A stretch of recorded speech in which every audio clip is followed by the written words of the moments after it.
Real quick off the bat, when we have investors in the room, I just encourage all of you to talk to these folks after the panel. I always leave ample time for questions too. That's the real point. It's not all about hearing us talk at you. It's about you getting your questions in. So that's the beauty of these kind of intimate, small live events, is just to learn from these people. And I think the biggest question, especially after you watch a presentation like Maiko just did, is how real is this stuff right now? How real is the infrastructure? Obviously, people are working on building it out. There are hurdles to the UX, but there are the people who are kind of deeply embedded in crypto and Web3. And then the biggest task is bringing it mainstream, onboarding more people into this universe, right? Through tools that are not too thorny to use. And each of these folks is working on these problems in interesting ways as it relates to film, video streaming, video hosting. Toni's thing is called Badgrrls Creative Club. Member NFT organization, I happen to be in it. Tiffany Haddish is in it. A lot of these celebrities are getting into Web3. Real quick, I'm just doing these intros. Doug is the founder of Livepeer, decentralized live video hosting, something we should probably start using at Decrypt. Maybe we'll talk about it. Daniel's with Ava Labs. You guys might know Avalanche, one of the biggest blockchains out there, especially big for gaming lately. So Ava Labs is the group behind Avalanche. And then, of course, Phil is with Maiko, your host. And happy birthday, Phil. Now I know you just gathered us in this room to wish you happy birthday. So. Happy birthday. So, rather than just everyone telling their life story, let's just start this way. I mean, how is your thing, what you guys are doing, actually bringing this tech to the mass audience? How are you kind of making it real? What is happening so far? Why don't we kick off with Livepeer? Sure. So, as you mentioned, thanks, Dan. I love our chats. I don't even have to introduce myself. We're a decentralized video infrastructure, so I think Maiko is actually a great example to motivate and describe what we do. They talked about being a full-stack, vertically integrated solution that's focused on acquiring the content, distributing it, monetizing it, etc. Livepeer focuses only on the infrastructure layer, so Maiko uses Amazon Web Services in order to kind of power the distribution of their content. Livepeer's decentralized video infrastructure has been around for 6 years now. It's been live for 4.5 years, coordinated by the Ethereum blockchain. It's actually over 10 times more cost effective than Amazon in order to distribute your infrastructure. And it's going pretty well. We encoded over 40 million minutes of video last quarter, 10x cost reduction over Amazon. We have 50 plus apps that are built on the network and using it every day to power their on-demand, live, creator-centric applications. Wow. Dan? Yep. Ava Labs is behind the Avalanche blockchain. Avalanche, if you aren't familiar, is a decentralized layer 1. Unlike previous layer 1s, where the scaling thesis relies on, you might have heard of layer 2s or roll-ups, Avalanche takes a different approach, and with the novel ability, the consensus layer called subnets, which allow for layer 1s to basically scale at mass in a horizontal fashion and be interoperable and communicate across each other. So some things obviously we look at is the core infrastructure, blockchain, the tech underneath, but also at the application layer, application-specific blockchains, I think, is a larger thesis that will probably gain rise within the industry in the long term, where gas costs on certain chains are just so inefficient that you'll ultimately have to pivot your application to be one-to-one if there is enough demand with that blockchain in mind. And beauties of that are the customization abilities, such as KYC and AML, to meet regulatory. Know your customer and anti-money laundering. Yep. Like jargon. Yep. But that can be done at the core validator layer, the folks that are producing blocks from their home computer potentially. So to me, I see it as a long-term vision for a new chasm for World Wide Web, where basically value can be transmitted across multiple participants and multiple blockchains for whatever purpose or need. For me, so my company is Badgrrls Creative Club. It's a Web3 startup, NFT based. And my interest is more in building community, decentralization and world building. I know before we started the panel, there was a mention of the metaverse. I actually think the metaverse is awesome. I'm sure you guys have heard that Facebook has invested a lot in the metaverse and lost a lot of money. And changed its name, to make that clear. What? Yeah, and changed its whole name. Really ambitious. But it took me a long time to put on an Oculus, but once I did, it was just like, whoa. I could see how you can get stuck in this world. And when we talk about watch to earn, For me, I know with this case model with Michael, is you guys are interested in like giving tokens for viewers to watch more content. But for me, I want to be able to have my community make money back. Obviously, that's not sustainable for a larger community. That's why this cohort that I have now is about 100 people. But this is my brain trust, and it's also like, we get to set this tone for like the world that we want to see. So that's where my interest lies, in this decentralized world. And Phil, a good place for you to jump in might be, in case people missed it in that presentation, like, Maiko's recent Cricket deal is actually a great example of, this stuff is real, it's happening. I mean, I think we're still in the very early stages, but I do think maybe in the last 2 years, having covered this stuff closely, we've begun to go from the theoretical and a lot of companies and players talking about what we'd like to someday be able to do, into the practical, the stuff that actually is, using the tech right now. 100%. And that's exactly the reason that I jumped on board and joined the team, because having spent sort of 2 years launching a different crypto project and working in the entertainment sector, there was a lot of very interesting projects coming to life with fantastic roadmaps, but they weren't necessarily getting anywhere along them. And when I met him there, I was really impressed at what the guys had built in a short space of time. And even since I jumped in, 6 months ago, it's been phenomenal, the rate that we've launched stuff and that we've moved through the extra things that we've done. The cricket, you're right to point out, is a fantastic example of just flipping the whole pure economics on its head. So, previously, viewers would have had to pay $10 to watch that cricket series. Instead, you're getting money in your own pocket to watch it. And how did we do that? We totaled up all the advertising we got, and we gave that 35% back to the viewer. So it's not particularly complex or difficult, but the tech behind it is obviously very smart, and it's taken time to build that. But for us, that example is transferred across all the different content that we do with the business, whether it's feature films, mini-series, whether it's the user-generated stuff, whether it's podcasts, whether it's even more live sport events that we're looking to acquire. That same ethos, that's the same economics and commercials, underpin it all. Let's talk a little bit about kind of trying to go mainstream. I alluded to that when we started. Especially, we got a room full of people who, by the way, there's folks here from Galaxy Digital, there's folks here from Atlantic Records, we got some press in the back, some crypto media, watch out if anyone in here wants to talk to a reporter. But, I always like to assume that there are people in the room who don't, necessarily live and breathe this stuff and don't know the tech. And I think, maybe I harp on this too much, but I think the biggest challenge for the whole industry is, how are you going to bring new people into the tent? Especially when you're saying, well, first of all, do you even have a crypto wallet? And a lot of people say, oh, wait, how do I do that? There are a couple steps here still.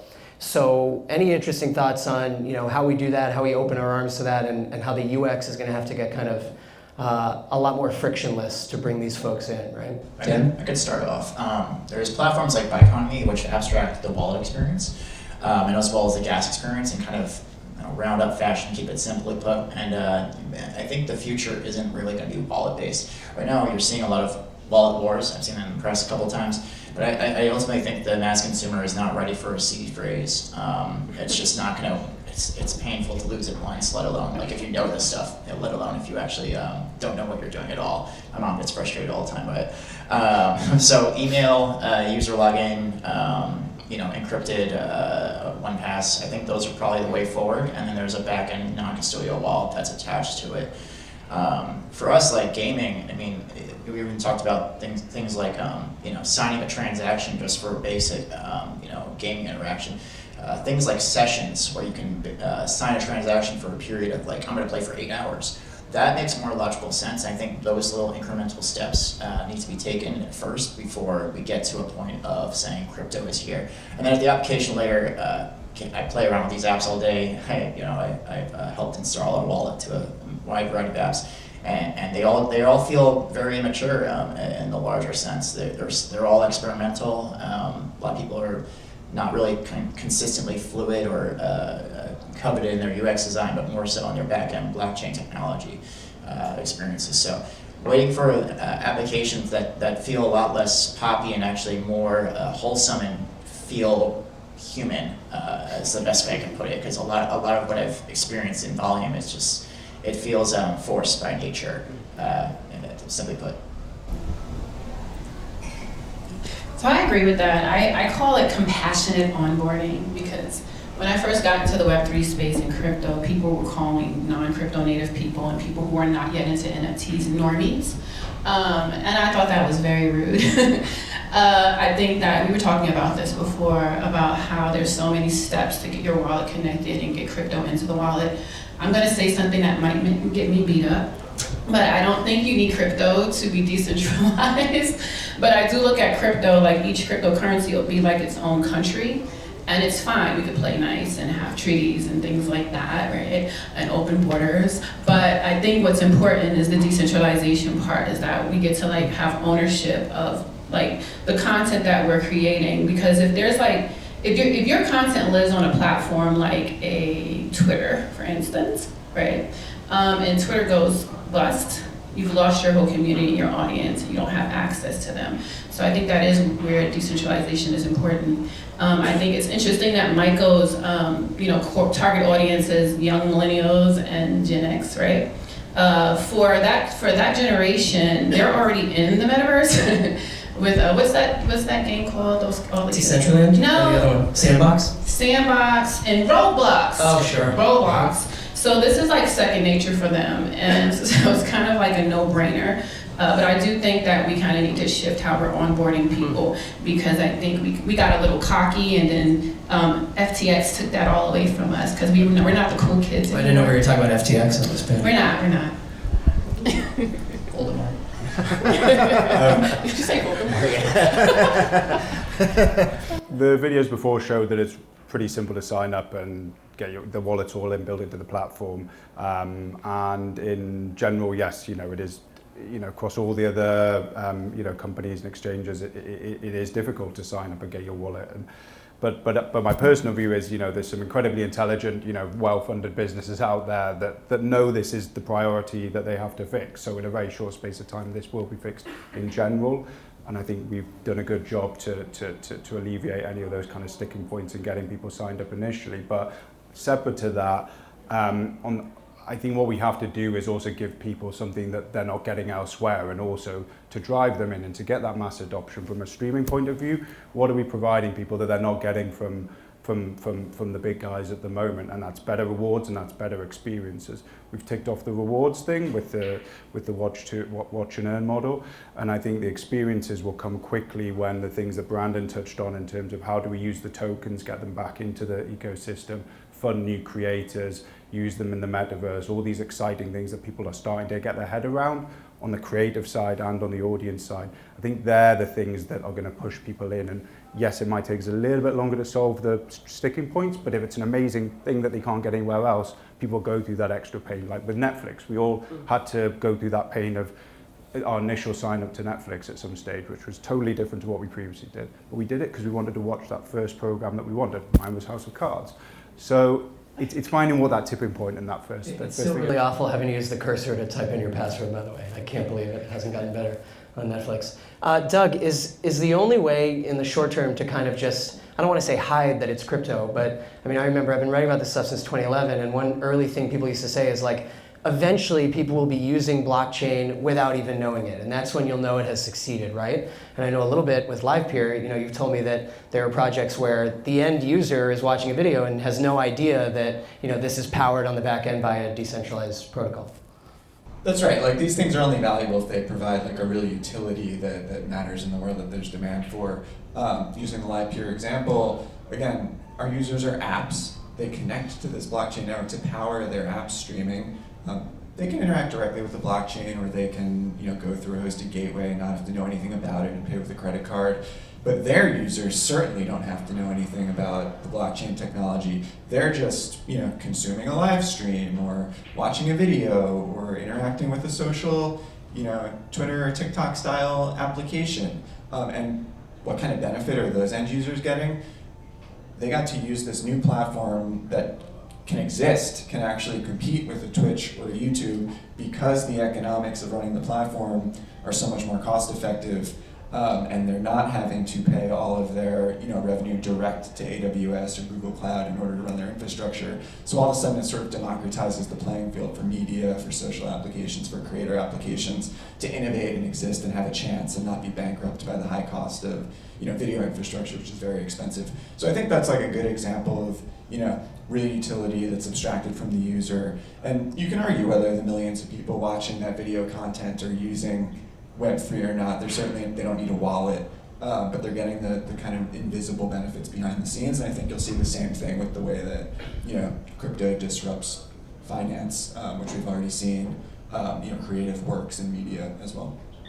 Let's talk a little bit about kind of film specifically, right? Or if not film, then videos, TV, but there are a number of examples happening now. I mean, when we talk about Film 3, in case not everyone in the room knows that, we talk about Web3, right, for basically everything under the sun in crypto. Film 3 is film plus crypto.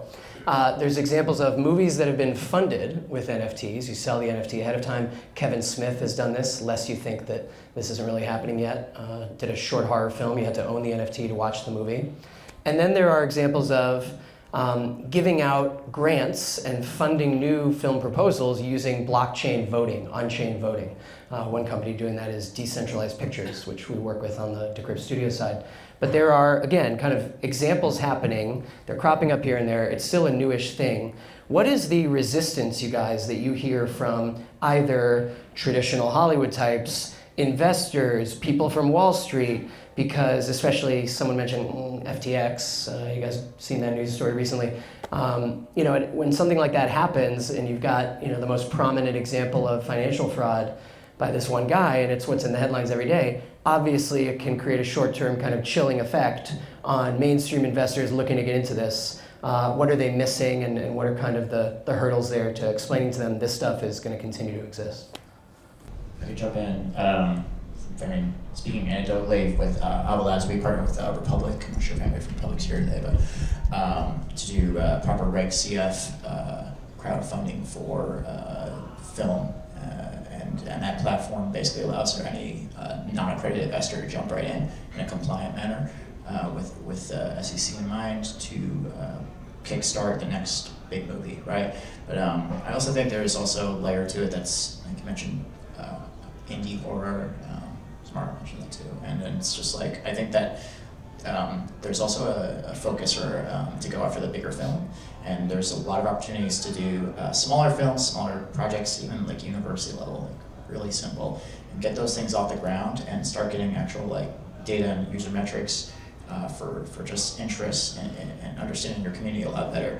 And potentially, somebody mentioned like Korea TV soap operas, but putting yourself in markets that you originally weren't able to get into before and actually see what these people want in these markets, let alone if it's like a collectible or giveaway, but actually see where if they're trading or selling their NFT on the back end, who are they selling that to? Are they selling it to someone within their region, or are they doing it global for just the sake of profit?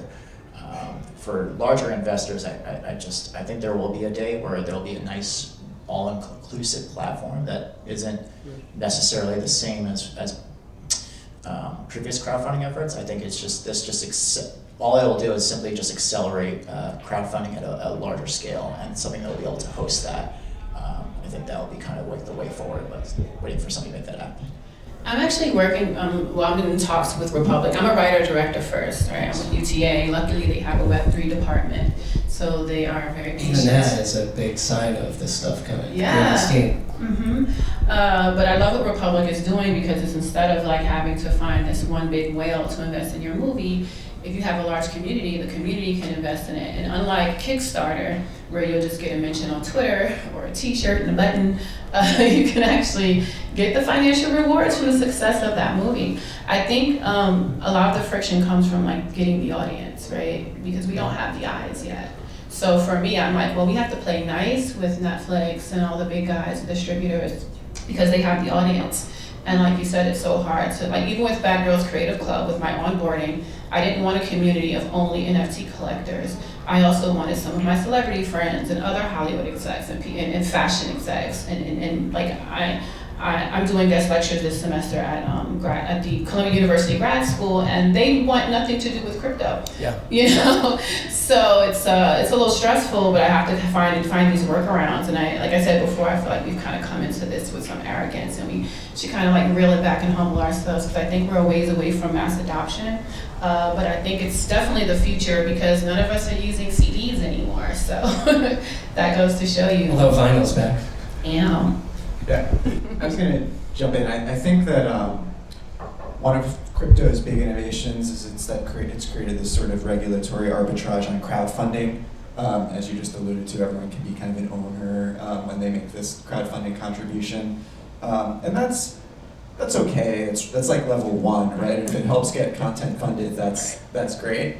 There's other innovations that blockchain and crypto enable that I think are uniquely disruptive that you layer on top of that. So you talk about, okay, I crowdfunded this and now I sit back and expect to receive some award. But what happened, I think it's more powerful when those who are crowdfunding and are kind of owning a stake in this project have a direct ability to contribute to its success and coordinate via tools like DAOs or asset creation around digital ownership of the content through NFTs and whatnot, where they're now incentivized to participate in the success of the project, and they have a way to contribute to the success of the project in all the steps that come beyond the funding. Because probably, as you know better than anyone, like financing happens up front, but 95% of the work follows after that. Marketing. Yeah, and so They called that street teams, like back in the day with like record companies. Yep. They would have like fans of the artists and stuff go out and like put stickers everywhere. So that's what your audience also becomes, those investors are your street team. That's me, I hear what you're saying. yeah, definitely. And if you can actually tie their rewards to their activity beyond just, oh, I contributed capital, Yeah. then it becomes even more powerful. I agree with everything you guys are saying, but I do think that most of the things that have come to light so far has been about giving the creator the tools to do it themselves, and the vast majority, 9 out of 10 filmmakers, creators, don't have the ability to use these Web3 tools to go out there and engage with their community and raise those funds. And I think that's maybe why Film 3 as a movement is maybe a little bit behind the other ones, and also it's far more costly to make a film. You know, music is right at the forefront of what can we do with this tech. So I think that's one thing, and hence, you know, why I think MyCo is important, because it's about building an audience and a community that those creators can still use some of those tools, but plug into something that exists already. And I think secondly, you know, until there's that big project that is created using this and leveraging this technology, no one at CAA, UTA, you know, Endeavour will take notice of what's happening particularly. And we haven't quite got there yet. They've all set up kind of their departments, but they're not particularly well staffed or understand what's happening. What they want to know is, how can I raise more money using it, and how can I make more money using it? And back to my point, there hasn't been that project that shows that yet. There's two maybe that might coming up. There's Miguel Faust with Caladita that just won the award in Sundance. I mean, Miguel did an amazing job. He managed to raise, I think, 650 grand using NFTs, which is insane.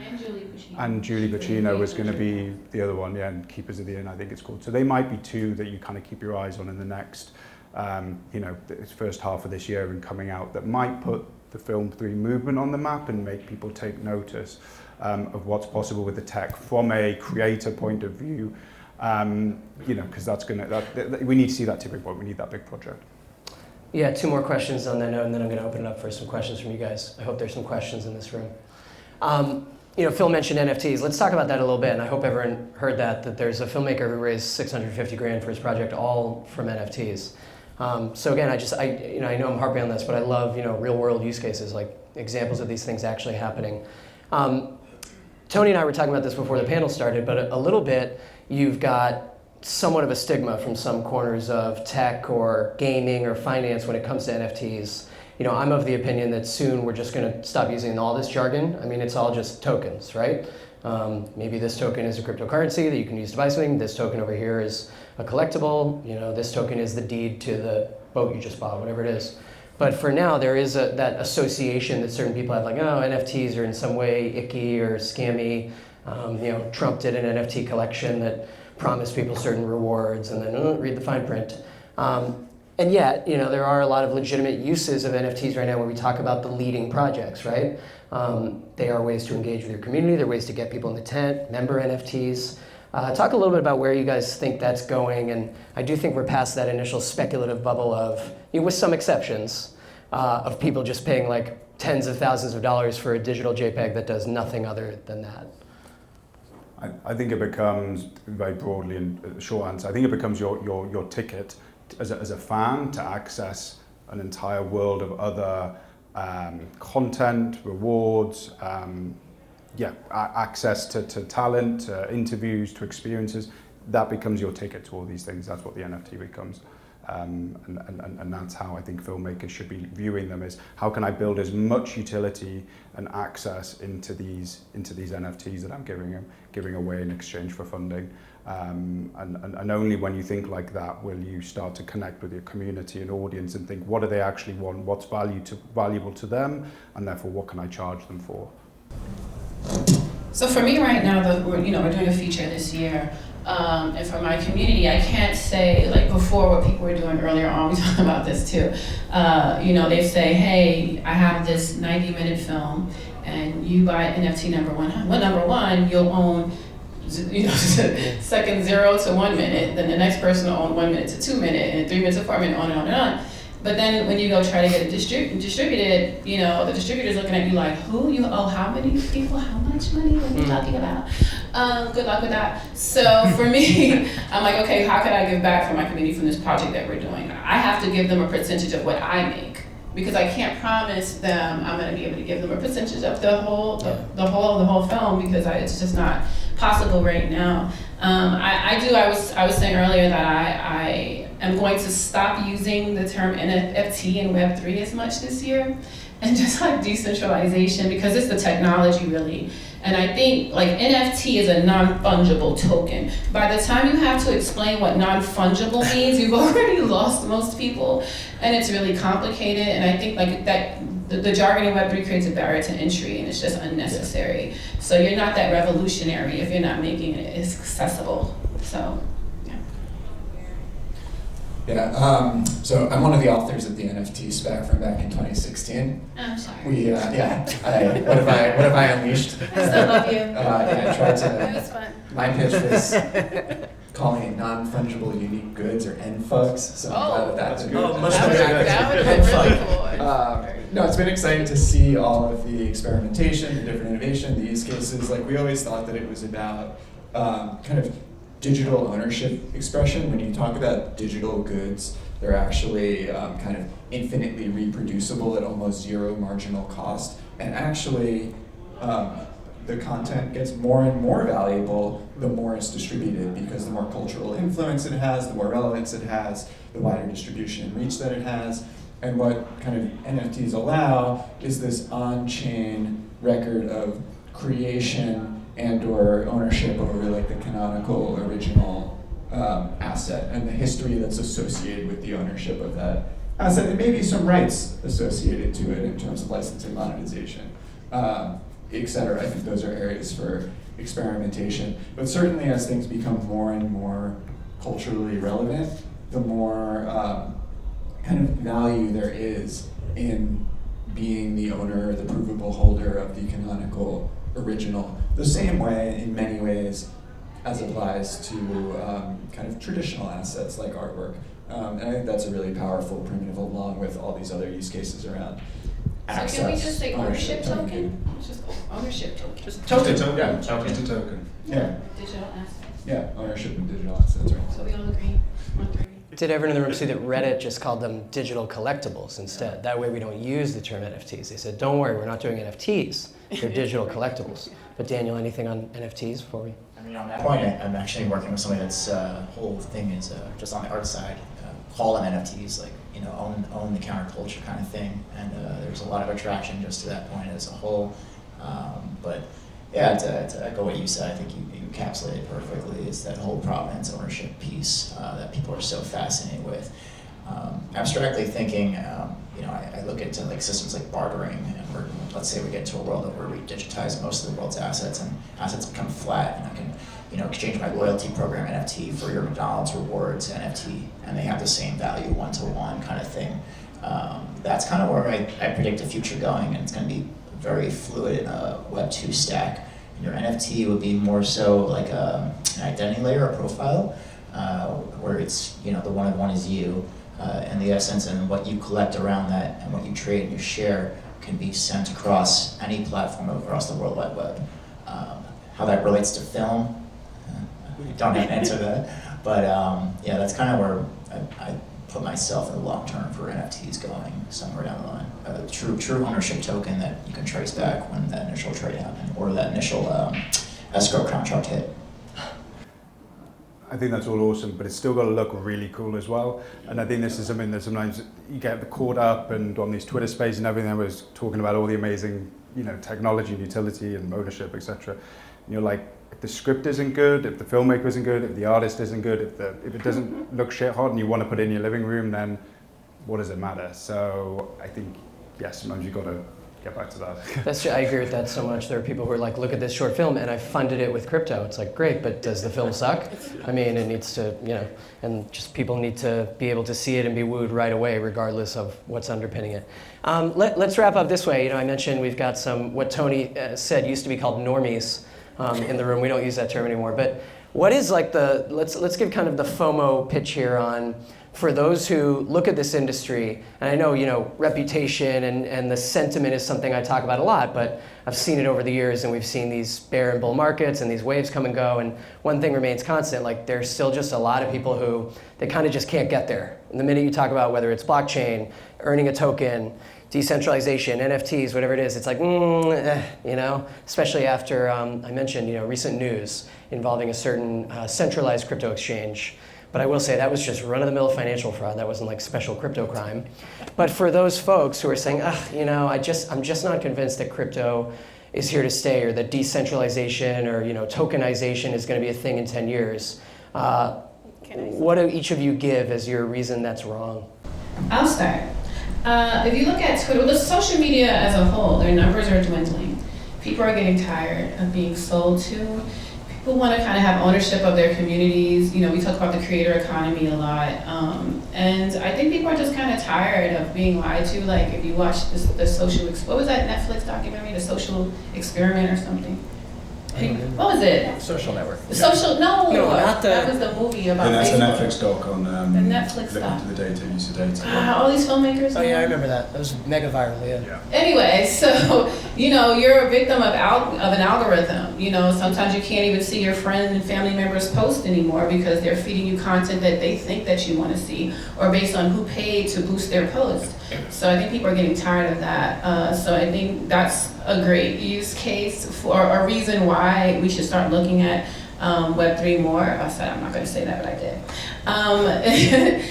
So that for me is the biggest one. And I think, like I said, I brought up Twitter before, and with the way Twitter is going, so many people are looking for other platforms. And there's like Farcaster, there's what's the other one? Lens Protocol. So people are looking for different options because we don't want to really be told what to do. So, and the world is shifting and changing. With AI, like, it's just like the Wild West a little bit. So, you don't want to be left behind. So you do have to start paying attention. Because we're not going anywhere. Good pitch. Yeah, I think if you look at the younger generation, you see more and more people spending more and more time on this online digital first world that's associated with their identities. That's where they're hanging out with their friends. That's where they're spending time in games. We already heard that the most popular aspirational career is creator or influencer, which is a digital first concept. This is something that's global. It needs to be accessed permissionlessly. It needs its own kind of internet native financial rails. And I think the ability for everyone to participate permissionlessly in this world economy, to earn, to have fair and effective creator monetization, and basically have the freedoms to be an owner in the platforms that they're contributing to, is the really empowering thing that will bring everyone online. I don't think that's something you're going to convince skeptics of. I think they're going to just see it happen and see the benefits of participating in it as better applications and platforms emerge for them. That's what's going to bring the next billion people into this world. Yeah, tagging on that as well, I think the last run with NFT marketplaces showed that there's a desire for ownership. more so than attention economies long term, my personal 2 cents. So seeing platforms like Manifold exists, where that's free to mint basically, and you can just get on board and then create your opportunity in your business off of the secondary sales, and kind of generate yourself with what you own and who you associate yourself with. I think is going to be more valuable post-pandemic life that we're in versus previous streams. Also, one thing I'm excited about is just like stable coins. It's like they make the most sense. So like a 4x of stable coins is like a really easy sell. I think that's going to happen within like 3 to 4 years. Companies like Circle are properly audited and backed by treasuries. I just imagine it's going to be really sweet one day to be able to like send any currency to, any native currency to another native currency and pay no more than micro pennies of a fraction. I think cryptocurrency tries to go over the wall with their own tokens, and just one-to-one fiat to digital dollar is going to be a really nice gateway that's going to see a lot of people on board relatively quickly. Great new payment streams. I think you're going to see most major brands, international brands, launch a Web3 project in the next 12 months. They've all been working on it in stealth mode, which will help with mass adoption. They won't be calling it Web3 or NFTs or anything else we shouted about in here. And then just to echo what everyone else said, Gen Z, they live, increasingly in metaverse-style games and experiences. The underpinning of that is Web3. We saw the rise of play-to-earn in games as well over the last few years, which supports the watch-and-earn model that we're talking about. But also on the content side, we're seeing the rise of AVOD more and more. People understand, the value of their data, but they understand that they can get content that they used to have to pay for, paid for by advertising revenue now. It's a short hop on from that to think that, you can be rewarded for it as well, as we've seen on the game side. So I think it's all pointing towards, the mass adoption, as long as we address all the things that we sort of focused on earlier in the panel. It's pretty cool. Questions for these guys? These 4 smart folks? If you don't want to yell it out in front of everyone, you can approach them one-on-one. Good stuff. I have a question. Please.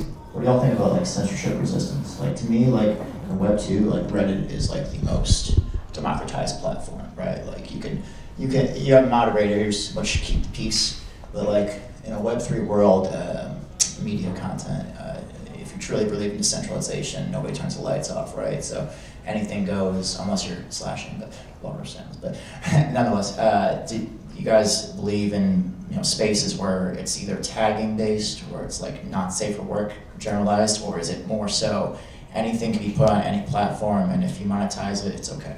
It's so hard, because the minute you have a video or tweet or piece of misinformation that is going mini viral on your platform, even if you say we're decentralized, you start to deal with the people who are screaming, why isn't this taken down, and then if you go from 0 to 1 and you start doing even a little bit of moderation, you say, okay, we're decentralized, we allow anything except this specific form of hate speech, then you get someone saying, well, it's not hate speech if I do it this way, or this is, it's real tough there. And I feel like we've seen certain companies and projects try to say, we don't police it at all, it's anything goes, and then that kind of backfires. But it's certainly something crypto has a lot to say about. Yeah, to me that's like, if we're talking about media storage and file storage long term in a truly decentralized manner, there's no guardian. I don't know how you guys do. Yeah, like I have a sort of contrarian view in this space, which is like I'm the first to be on record to say that like I don't believe that permanently uncensorable video application brings more light into the world than the darkness it creates. No one wants to see the front page of YouTube if anyone can put any video on there, right? And so that might mean that the killer platforms are not scalable themselves to billion users, because you can't be everything to every community, especially in such a polarized world. But what you can do is you can use these tools to create the right sort of like charter-based moderation systems for specific sub-communities. And so you can use the technology to build the specific site that meets the guidelines of that community with moderation around it. And you can have all the network operators choose not to participate in processing video for a type of network that they don't support. It's a tricky subject, but applications still have to be totally accountable for the type of content they're distributing. I agree. It's like having a country with no laws. That's society with no laws, and we want to be safe. Yeah. So, you know. It's tricky because it's not a yes and no, it's not binary the answer, is it? And it's ever evolving as a platform. When content's uploaded and we upload content, we make sure that it's, it ticks boxes in terms of, the scenes of a sexual nature or nudity or violence, etc. And that will constantly change, and it will flex around the world as well according to different rules in different places. So I think it's difficult, but that's our job, is to be on top of that and to constantly evolve it and check it. A lot under this umbrella to think about. Really good stuff. Want to thank all four of you, and make sure you check out these platforms. Obviously, Maiko is our host. We got Ava Labs, Avalanche, Livepeer, and Badgrrls Creative Club. Give it up for these four. Thanks so much.